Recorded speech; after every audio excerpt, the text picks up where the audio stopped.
Shalom et bien des choses à vous en ce matin dans le merveilleux nom de Jésus-Christ de Nazareth.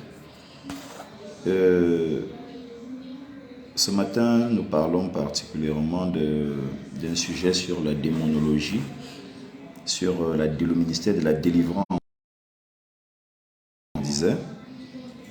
Beaucoup disent que la démonologie, le ministère de la délivrance sont des enseignements venus de l'enfer. Ce matin encore, j'écoutais un homme de Dieu, je crois, qui parlait ainsi dans un média. Mais la Bible dit dans Actes 19, 18 à 19, c'est le Nouveau Testament, ce sont les actes du Saint-Esprit au travers des apôtres. C'est le vrai nom du livre des Actes des apôtres. Les actes du Saint-Esprit au travers des hommes qui avaient été envoyés par Dieu. C'est ça le livre des Actes des apôtres. Et donc dans le livre des Actes des apôtres, la Bible déclare dans Actes 19, 18 à 19, et beaucoup, là c'est la version d'origine, s'il vous plaît. Vous allez écouter quand même ce que vous avez dans vos Bibles. Ça ne sera pas de la même façon que ça sera libellé. Donc ne dites pas c'est une nouvelle Bible que j'ai. Non, c'est la version d'origine. Il est écrit donc. Et beaucoup de ceux qui avaient adhéré, donc qui avaient cru signifie adhérer dans la version d'origine. La version de la Bible est traduite de l'hébreu en français. Donc, et beaucoup de ceux qui avaient adhéré viennent faire leurs aveux et avouer leurs pratiques. Mais ils avaient déjà adhéré, ils avaient déjà cru. La Bible déclare que beaucoup de ceux qui avaient donc cru, c'est selon votre version, Louis II, ou je ne sais pas, la version que vous avez, Semeur, parole vivante et tout. La Bible déclare, et beaucoup de ceux qui avaient adhéré viennent faire leurs aveux et avouer leurs pratiques. Mais ils avaient déjà cru. Pourquoi ils avaient besoin de venir avouer? Pourquoi ils avaient besoin de venir avouer? Pourquoi ils avaient besoin de venir faire des aveux ils ont déjà adhéré? Si seulement adhérer est suffisant pour qu'on puisse marcher avec le Seigneur, pourquoi est-ce qu'il est écrit dans Actes 19, 18 à 19, et beaucoup de ceux qui avaient adhéré, donc beaucoup de ceux qui avaient cru, viennent faire leurs aveux et avouer leurs pratiques. Ils viennent faire les aveux sur quoi? Leur vie d'avant. Ils viennent confesser. Voilà pourquoi j'ai dit tout à l'heure dans le titre, nous avons besoin tous en tant qu'enfants de Dieu, en tant qu'hommes, de nous rapprocher des hommes de Dieu, parce que confesser Jésus comme Seigneur et Sauveur, c'est pour le salut de l'âme. Mais l'âme est déjà sauvée par le fait que Jésus-Christ soit mort sur la croix. Mais l'âme a besoin d'être purifiée, épurée, nettoyée. Et c'est à ce moment-là que nous parlons de la cure d'âme. Il faut curer, c'est-à-dire quoi? Soigner l'âme. Curer, c'est-à-dire quoi? Nettoyer l'âme. Curer, c'est-à-dire quoi? Balayer l'âme. Curer, c'est-à-dire quoi? Astiquer l'âme, enlever les asticots qui viennent de la souillure de notre vie d'avant Christ. Le salut que nous avons en Jésus-Christ, c'est juste que nous entrons dans l'effectivité de l'acte que Christ a posé sur la croix il y a cela 2000 ans, plus de 2000 ans. Mais ça ne fait pas de toi un homme guéri instantanément. Ça peut arriver que tu sois guéri instantanément, mais cette guérison instantanée n'empêche pas que tu aies par exemple des problèmes du genre maladie tout le temps, que tu sois oppressé et tourmenté par les maladies chroniques, ça peut arriver, pourtant tu es dans le Seigneur. Par les forces du mal, tu es tourmenté par les forces du mal, pourtant tu es dans le Seigneur. Les esprits maléfiques te tourmentent, pourtant tu es dans le Seigneur. Les sorciers, les vampires te dérangent, pourtant tu es dans le Seigneur. Tu as les cauchemars, tu bagarres dans les rêves. Tu as même les problèmes avec les gens au quotidien, pourtant tu es dans le Seigneur. Tu as les repas de nuit, les couches de nuit, les échecs intellectuels, pourtant tu es dans le Seigneur. Le célibat. On a beaucoup de gens à l'église qui ont cru au Seigneur, mais qui sont célibataires. D'autres sont dans la stérilité, d'autres ont des malédictions héréditaires, d'autres ont des influences de coutumes et de traditions, des esprits de sectes magiques et de sociétés secrètes auxquelles ils appartenaient, auxquels leurs parents appartenaient, sont en train de les influencer, auxquels leurs conjoints appartiennent ou appartenaient, continuent à les influencer. Des esprits de sectes magiques et sociétés secrètes les dérangent, donc dans le chômage, beaucoup ne parviennent pas à travailler, pourtant ils sont dans le Seigneur. Ils sont de nouvelles créatures, c'est un esprit. Mais leur âme a enregistré certaines informations de génération en génération, des choses aussi qu'ils ont faites ou qu'on a faites contre eux. Ils ont reçu des choses, ils ont fait des choses, on a fait des choses contre eux. C'est comme ça que l'âme a besoin d'être curée. C'est pour ça qu'il faut rencontrer des pasteurs, parler avec des pasteurs, leur ouvrir vos cœurs. C'est à ce moment-là qu'ils vont commencer à détecter certaines choses qui peuvent vous empêcher d'avancer. Ils comprendront que pour tel célibat qui vous dérange, pour tel chômage qui vous dérange, pour telle maladie qui vous empêche d'avancer, pour tel problème qui vous empêche d'évoluer, voici là où ça a commencé dans votre vie, selon ce que vous lui racontez ou selon ce que le Seigneur met dans son cœur quand il cause avec vous. Donc il y a des gens qui ont des blocages, des échecs dans les affaires, des études, des investissements, des entreprises. Leurs chantiers sont bloqués. Quelqu'un te dit qu'il a commencé le chantier, c'est là 14 ans. Il n'a pas fini. Pourtant, il a l'argent tous les jours. Il fait tout sauf construire la maison. Il y a des gens qui ont des licenciements précoces. Il est très bon. En entreprise, il est très bon. Tout le monde sait qu'il est le meilleur. Mais on parvient quand même à le chasser. Et on prend un nulard, on le met à sa place. Tout ça là, c'est parce que l'âme est sale. L'âme est sale. L'âme n'est pas sale parce que Jésus n'est pas dedans, mais l'âme est sale parce que l'âme a enregistré pendant des périodes, pendant des moments, pendant une longue génération, soit des parents, soit des anciens, des ancêtres, soit des aïeux, ou alors nous, ce que nous-mêmes on a fait, ou ce que notre milieu ou dans lequel nous sommes a fait contre nous. C'est à ce moment-là que, dans l'église primitive, dans Actes 19, 18 à 19, ceux qui avaient adhéré au Christ, ceux qui avaient adhéré à la doctrine du Nazaréen crucifié, comme on l'appelait, à la secte du Nazaréen crucifié, la Bible déclare beaucoup de ceux qui avaient adhéré viennent faire leurs aveux et avouer leurs pratiques. Leurs pratiques, c'est qu'ils ont fait. Ceux qui mangeaient les gens, ceux qui buvaient le sang des gens, ceux qui étaient des escrocs, des voleurs, des arnaqueurs, ceux qui étaient des violeurs, ceux qui étaient des sorciers, ceux qui étaient des haïsseurs, des haineux, ceux qui étaient des francs-maçons, des rosicruciens, des équistes, des gens du Maïgari, les gens du Lawrence, les gens du Rotary Club, les gens je ne sais pas, toutes les sortes d'œuvres diaboliques que nous connaissons sur la terre, ceux qui sont dans les bocals, aux femmes là, et tout ce que vous pouvez imaginer, le vaudou. La Bible déclare qu'il venait avouer. J'ai tué 50 personnes. J'étais un grand homme d'affaires. J'avais une grande agence de voyage. Mais à chaque période, à une certaine période là de l'année, je faisais que mes cas de voyage fassent des accidents parce qu'il me fallait du sacrifice. Il fallait sacrifier le sang. Il y avait des accidents où les gens mouraient, des bus entiers brûlaient. C'est des choses que nous connaissons au quotidien. C'est des choses que nous voyons tous les jours au milieu de nous. Donc, beaucoup de ceux qui avaient adhéré viennent faire leurs aveux et avouer leurs pratiques.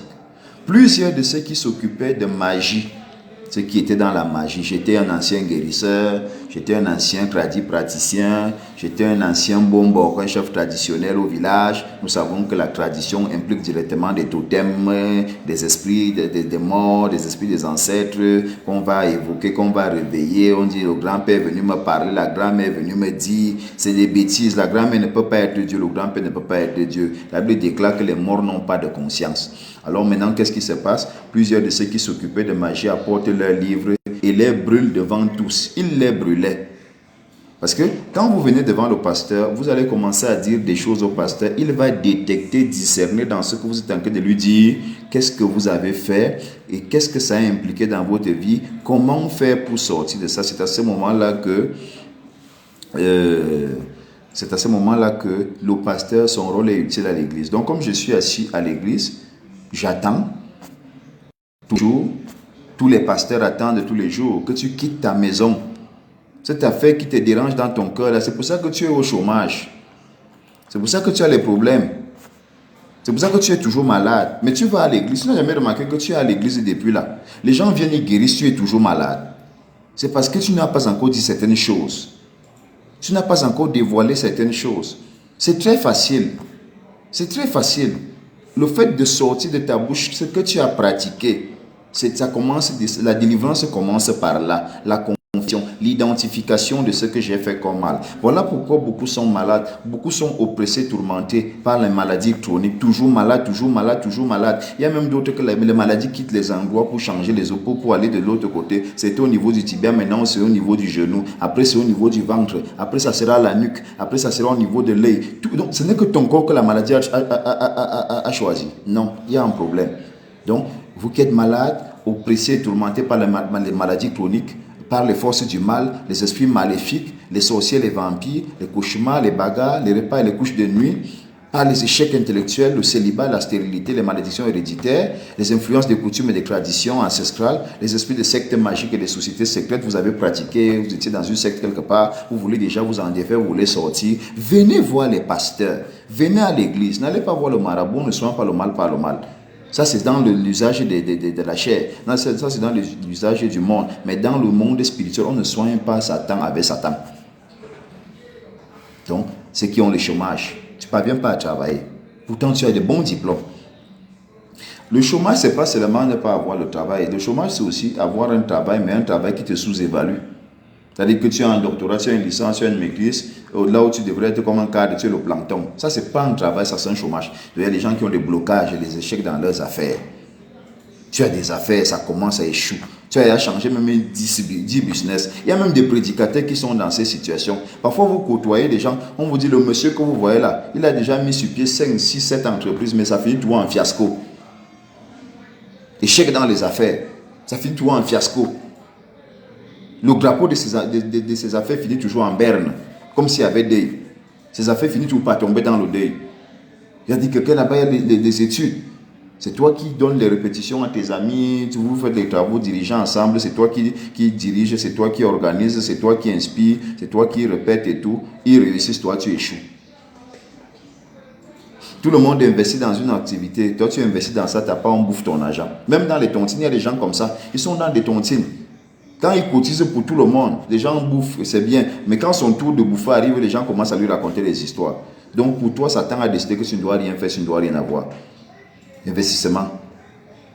Vous voyez, tu as un chantier, tu ne parviens pas à construire. Les gens ont commencé le projet d'école. Ceux qui ont commencé après toi ont déjà des grandes écoles en étage. Mais toi, tu as ta part d'école, c'est toujours en planche. Il y a un problème, ton chantier n'avance pas. Il y a des gens, leur vie sont toujours en chantier. Dans aucun domaine, il y a un accomplissement. Tu cherches dedans, tu vas dans le célibat, tu vas le trouver là-bas. Tu vas dans la stérilité, tu vas le trouver là-bas. Tu vas dans les problèmes d'emploi, tu le trouves là-bas. Tu arrives dans les problèmes de salaire, tu le trouves là-bas. Partout, ça vient en chantier, partout. Il n'y a pas un niveau qui est déjà accompli. Vous voyez un peu. On te licencie de façon abusive et on t'insulte même encore, on t'engueule. C'est vrai que spirituellement, tu as un problème. C'est à ce moment-là que dans Actes 19, 18 à 19, ceux qui avaient donc cru, beaucoup de ceux qui avaient adhéré, viennent donc faire leurs aveux. Ils viennent parler, ouvrir leur cœur aux pasteurs, aux apôtres et avouer leurs pratiques. Parce qu'il y a une pratique là. C'est ça qui te laisse dans ce problème que tu as là. Il y a une pratique là. C'est ça qui laisse que cette maladie-là continue à te ronger. Pourtant, on t'impose des mains tous les jours. Pourtant, tu bois l'huile tous les jours. Il y a ce problème-là, il faut que tu avoues. Il faut que tu confesses. Peut-être l'enfant de ta soeur là, qu'on dit qu'il était mort, c'est toi qui l'avais mangé, c'est toi qui l'as tué. C'est toi qui l'as empoisonné. Il y a tout ça. Alors plusieurs de ceux qui s'occupaient de magie apportent dans leurs livres et les brûlent devant tous. Ils évaluent leur prix, 50 000 pièces d'argent. Ça c'est Acte 19, 18 à 19. Alors Jésus-Christ guérit toutes les maladies. Il n'y a aucune maladie qui lui soit impossible. Mais il y a certaines maladies qui doivent guérir après la confession, après avoir fait une consultation chez le pasteur. C'est comme ça, c'est pour ça qu'on parle de la cure d'âme, le soin de l'âme. Comme vous allez chez un médecin, vous avez besoin de venir voir les pasteurs. C'est pour ça qu'ils sont assis à l'église, parce que le pastorat est un travail. Les gens ont les problèmes. Et la Bible déclare que tout travail procure l'abondance. Je vous dis donc que le pastorat est un travail pour un pasteur qui est assis à l'église et qui reçoit les brebis que le Seigneur lui a données tous les jours, à en prendre soin. Il y a beaucoup, la majorité des pasteurs que vous voyez dans le monde, là, les bénis, les dépôts et tout ça, c'est des gens qui sont assis, qui reçoivent les brebis, qui ont organisé l'église. Ils reçoivent les brebis, ils prient pour les brebis, ils consultent les brebis. Ça permet à ce moment-là que ta guérison, ta démarcation, ton explosion, ta prospérité, ta promotion, ta percée soit totalement évidente et manifeste parce qu'il n'y a plus un démon, il n'y a plus un lien qui tienne ta vie quelque part. Parce que toutes les pratiques que ces gens étaient en train d'avouer là, c'était des liens. Tu es dans le Seigneur, mais tu ne parviens pas à t'épanouir, tu ne parviens pas à te démarquer parce qu'il y a un lien que tu n'as pas encore reconnu comme étant mal. Ils avaient adhéré, la Bible déclare qu'ils avaient adhéré. Et beaucoup de ceux qui avaient adhéré viennent faire leurs aveux et avouer leurs pratiques. Pourquoi ils le font? S'ils sont déjà en Christ, pourquoi ils ont besoin de faire la cure d'âme? S'ils sont déjà en Christ, pourquoi ils ont besoin de venir voir le pasteur? S'ils sont déjà en Christ, pourquoi ils ont besoin de venir brûler ce qu'ils avaient pratiqué? S'ils sont déjà en Christ. Si être en Christ, c'est l'absolum. Si être en Christ, c'est suffisant. Être en Christ ne suffit pas. Il faut passer que le pasteur te consulte. Il cause avec toi. Il cause avec toi. Jésus-Christ guérit toutes les maladies. Il brise tous les jougs, les chaînes et les alliances sataniques de toutes sortes, quelles qu'elles soient. Mais il faut un travail de fond. Voilà pourquoi on voit l'église, dans nos églises aujourd'hui, on se moque même déjà de nous. Ah, le pasteur a fait le cinéma. Vous ne vous êtes pas rendu compte que quand il a fait la prière le matin, ce sont seulement les 3 sœurs là qui sont tombées. Le soir, quand il a encore fait le culte, ce sont toujours les 3 sœurs là qui sont tombées. Ce n'est pas le problème du pasteur. C'est que les 3 sœurs là n'ont jamais été sincères, ne sont jamais allés voir le pasteur et ont sincèrement ouvert leur cœur au pasteur. C'est donc, quand il y a un problème de cure-dent, vous allez tomber à l'église des mêmes personnes tous les jours. Ce n'est pas le problème du pasteur. D'ailleurs, vous venez en blanc, ce sont vos blancs qui se salissent. Est-ce que mon blanc se salit? C'est vous qui restez sale. C'est vous qui tombez, c'est vous qui salissez vos habits. Vous avez besoin d'ouvrir vos cœurs sincèrement au pasteur, dire la vérité au pasteur. C'est comme ça que sa prière va vous aider. La cure d'âme est nécessaire dans l'encadrement chrétien. Accepter Jésus n'est pas suffisant. Accepter Jésus n'est pas suffisant. Il faut aller rencontrer les pasteurs. Le pasteur te consulte comme le médecin te consulte. Il te pose des questions. Donc il brise ça brise tous les jougs, toutes les chaînes, toutes les alliances sataniques de toutes sortes. Quand vous faites une bonne cure d'âme, quand vous faites une bonne consultation, quand le pasteur te consulte bien et que tu le fais avec tout ton cœur, tu te dis, je suis venu chercher la délivrance, je n'ai rien à cacher à mon père, je n'ai rien à cacher à mon pasteur. Quand il va faire la prière, mais c'est une prière d'1 minute, tu es délivré. Vous voyez un peu? Donc Jésus-Christ agit infiniment au-delà de nos projets et de nos pensées. Soyons sincères. C'est ça qu'on dit vous savez, quelqu'un qui a vraiment cru au Seigneur n'a pas honte. Il n'a pas honte. Même si on le sodomisait, il dit on me sodomisait. Puisqu'il est une nouvelle créature. Et il faut maintenant qu'on le libère totalement de tout ce qui rappelle l'ancienne créature dans sa vie. C'est à ça que c'est la consultation. C'est à ça que c'est la cure d'âme. C'est très nécessaire, bien aimé. Très nécessaire. La cure d'âme est très nécessaire. Chaque enfant de Dieu devrait déjà avoir eu cette rencontre-là, cette causerie profonde-là avec son Père spirituel. C'est très nécessaire. Si ton Père spirituel n'a jamais eu cette vraie rencontre-là avec toi, mon frère, tu pourras même être en costume, avoir une apparence quand le monde te regarde, tout va bien, mais tu as un problème quelque part. On va rencontrer, quand quelqu'un te côtoie, il met un peu de temps avec toi, il va se rendre compte que tu as les problèmes. Quand vous allez en cure d'âme, voilà par exemple les choses que nous faisons quand vous arrivez à la cure d'âme. Nous parlons de vos problèmes identifiés dans votre vie. Quand vous arrivez, qu'est-ce qui vous a amené? Ouais, papa, je suis constamment malade. Papa, je ne sais pas, il ne parvient pas à me marier. Papa, je ne sais pas, je trouve le travail, on me chasse comme un malpropre ou comme une malpropre, on ne me paye même pas mes droits. C'est ainsi de suite. C'est comme ça que le pasteur commence donc à te poser des questions dans ta vie. Tu es né, en fait, on en parlera. On en parlera. Donc, après les problèmes identifiés dans votre vie, il y a donc les informations personnelles sur vous. Comment vous vous appelez? D'où est-ce que vous sortez? D'où est-ce que vous sortez? Qui était votre père? Il s'appelait comment? On commence d'abord par faire l'étude de votre famille. Tu sors de quel genre de famille? Polygame, ou ainsi de suite. Ainsi de suite. Oh papa, je suis marié, mon mari ne me respecte pas. Mon mari dit même qu'il va prendre une deuxième femme. Si ton père était polygame, c'est normal que l'onction de polygamie te poursuive même dans ton propre mariage. Et donc ton mari n'a pas de difficulté à ajouter une autre femme dans le foyer parce que ta mère n'avait pas eu d'inconvénient à accepter une autre femme dans le foyer. Tu vois un peu? Soit ta mère était la première femme, soit ta mère était la deuxième femme. Alors, si ton père a pris 2 femmes, que ta mère eût été première femme ou deuxième femme, si ton père n'a pas eu de difficulté à avoir 2 femmes à la maison, vous croyez que l'esprit qui t'habite a des difficultés à être soit première femme, soit deuxième femme? Il y a des informations personnelles, on vous demande.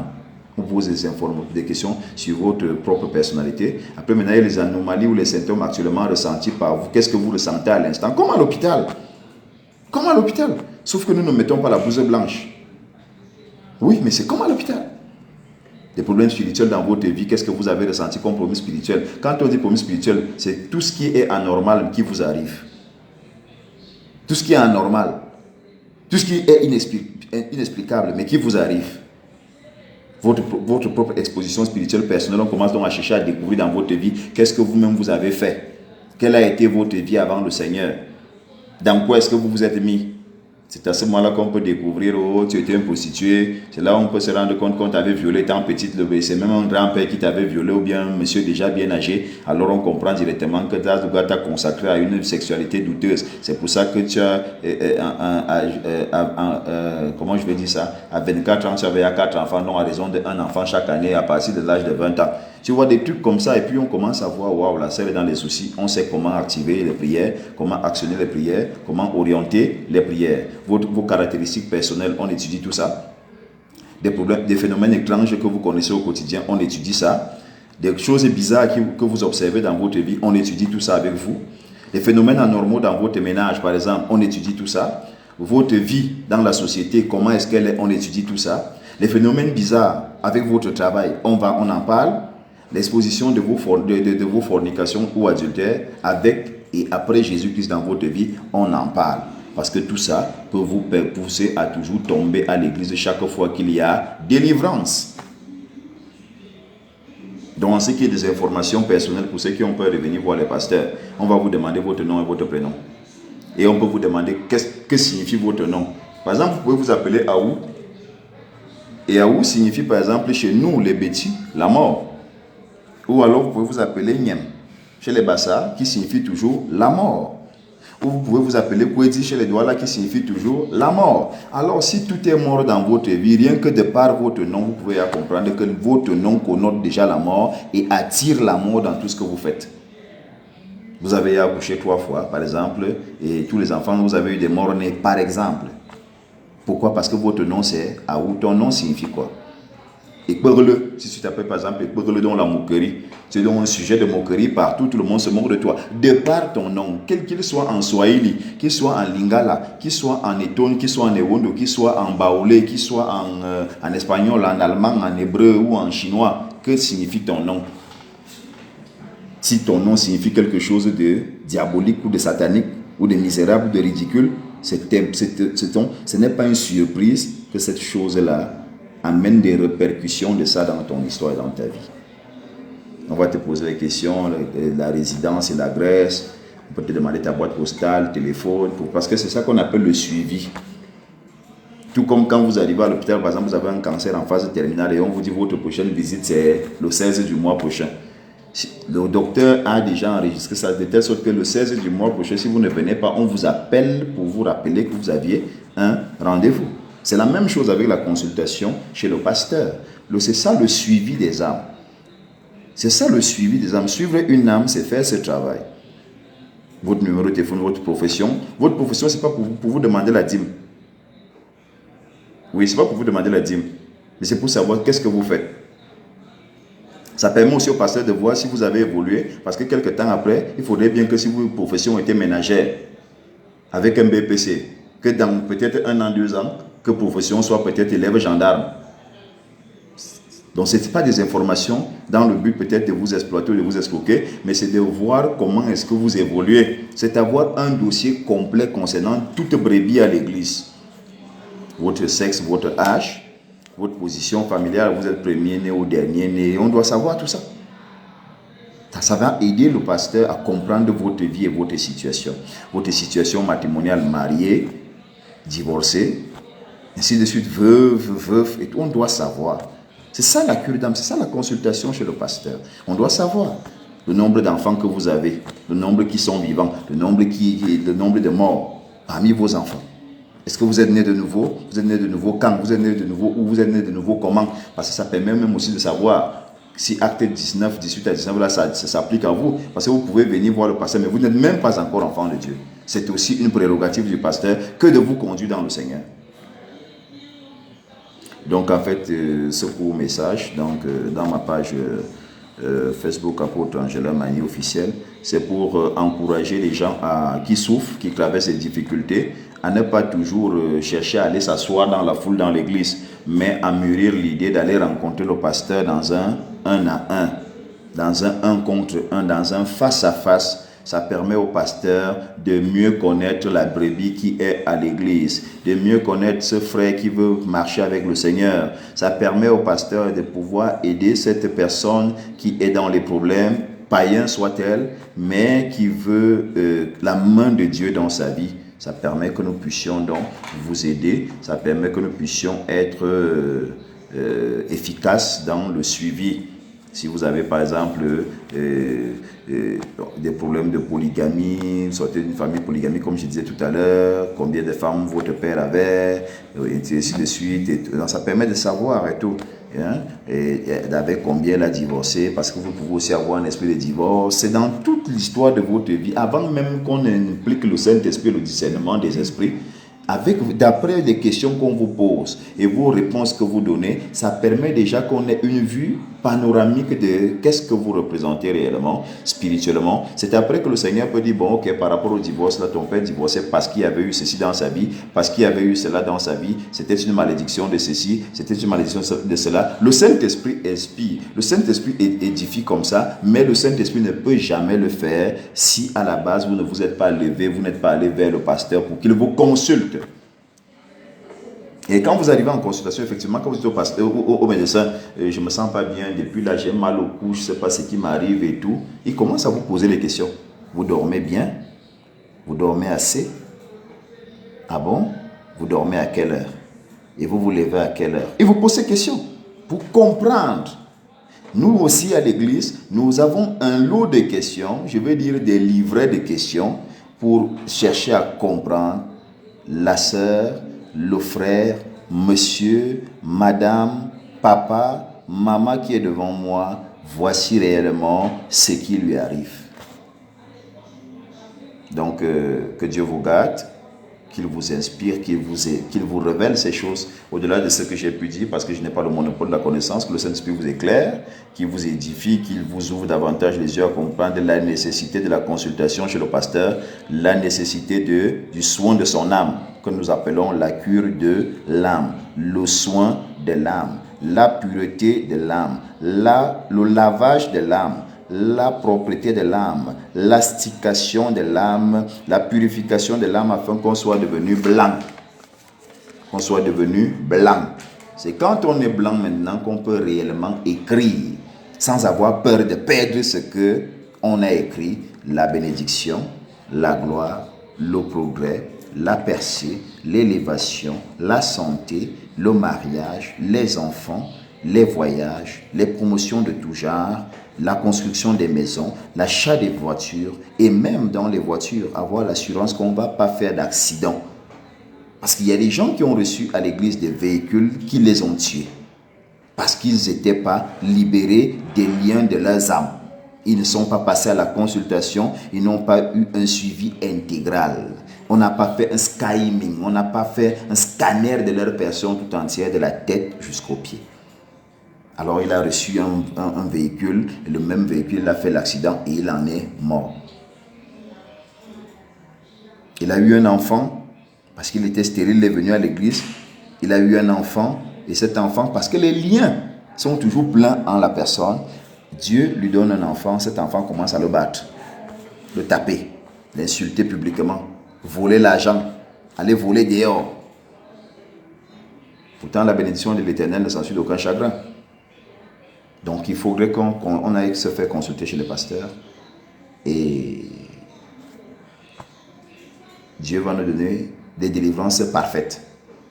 Parce que si vous le négligez, même étant un homme de Dieu, vous allez vous rendre compte que, chemin faisant avec Dieu dans votre ministère, les gens vont beaucoup identifier et détecter vraiment la chair.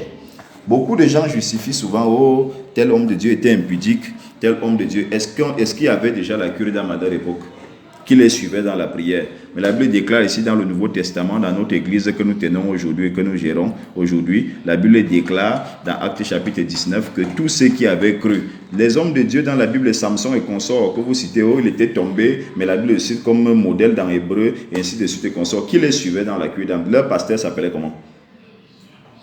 Ils n'ont pas été suivis. Ils n'ont pas été suivis. Les âmes n'ont pas été dégagées des liens avec lesquels ils venaient dans leur famille. Et donc, indubitablement, ils se sont retrouvés exposés à beaucoup de problèmes, à beaucoup d'histoires de la chair que beaucoup de pasteurs valorisent aujourd'hui. Oui, que beaucoup de pasteurs valorisent aujourd'hui. Oh, c'était tel pasteur, je suis faible, mes faiblesses, n'est-ce pas? Samson avait 1000 femmes, n'est-ce pas? David même avait beaucoup de femmes, n'est-ce pas? David avait tué Uri et a pris sa femme. Est-ce que vous avez entendu Dieu lui parler de ça? Et leur pasteur, qui leur faisait la cure d'âme? Mais nous sommes dans le Nouveau Testament, nous sommes dans l'église, nous ne sommes pas dans les chroniques. Ce sont les chroniques, nous ne sommes pas dans les chroniques. des histoires des rois et des hommes de Dieu qui ont impacté l'Église, l'œuvre de Dieu dans l'Ancien Testament. Non, nous sommes déjà dans le Nouveau Testament. La Bible déclare ceux qui avaient adhéré à Christ. Ils avaient reçu l'information que ce n'était pas suffisant d'adhérer à Christ, mais qu'il était très important de venir dire, exposer. Et Apocalypse nous dit, ils l'ont vaincu par la parole de leur témoignage, par le sang de l'agneau, mais aussi plus particulièrement par la parole de ce qu'ils avaient vécu, qu'ils ont déclaré, qu'ils ont dit. Et même, venir dévoiler le mal que tu as fait, les pratiques que tu as faites, c'est en fait démontrer effectivement que tu as décidé de les abandonner pour suivre Christ. C'est témoigner de son abandon, c'est témoigner de sa séparation d'avec le mal, les œuvres de l'obscurantisme, de l'obscurité, du nébulisme. Que Dieu vous garde. Shalom, shalom. Amen.